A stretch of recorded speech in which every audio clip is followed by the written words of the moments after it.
കുട്ടികൾ സ്കൂളിൽ വിട്ട് വരുമ്പോൾ ഉണ്ടാക്കി കൊടുക്കാൻ പറ്റിയിട്ടുള്ള ഒരു കോഴിക്കട്ടയാണ് കേട്ടത്.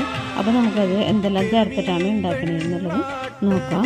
അപ്പോൾ അതിന് വേണ്ടിയിട്ട് ആദ്യം തന്നെ ഒരു പാൻ അടുപ്പത്ത് വയ്ക്കുക. ആ പാൻ അടുപ്പത്ത് വെച്ചിട്ട് അതിലൊരു 3 അച്ച് ശർക്കര ഒന്ന് പൊടിച്ചിട്ടിട്ട് ഒരു 1/2 ഗ്ലാസ് വെള്ളം ചേർത്തിട്ട് നമുക്കതൊന്ന് ഉരുക്കിയെടുക്കാം. ഇത് അരിച്ച് മാറ്റി വയ്ക്കുക. അതിന് ശേഷം ഒരു 3 നേന്ത്രപ്പഴം ഒന്നുമില്ലെങ്കിൽ ആവിയിൽ വെച്ചിട്ടോ അല്ലെങ്കിൽ കുക്കറിൽ വെച്ചിട്ടോ നമുക്ക് അതൊന്ന് വേവിച്ചെടുക്കുക.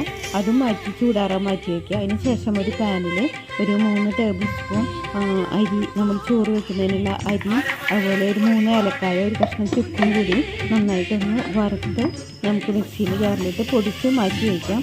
അതിന് ശേഷം അതേ പാനിലേക്ക് തന്നെ ഒരു അരമുറി നാളികേരം ചിരവിയത് ഒന്ന് ഫ്രൈ ചെയ്യാം.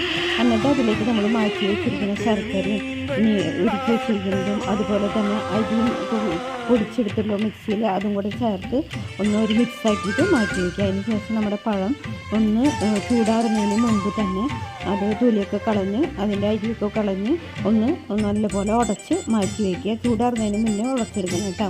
അതിന് ശേഷം 1 കപ്പ് പത്തിരിപ്പൊടി എടുക്കുക.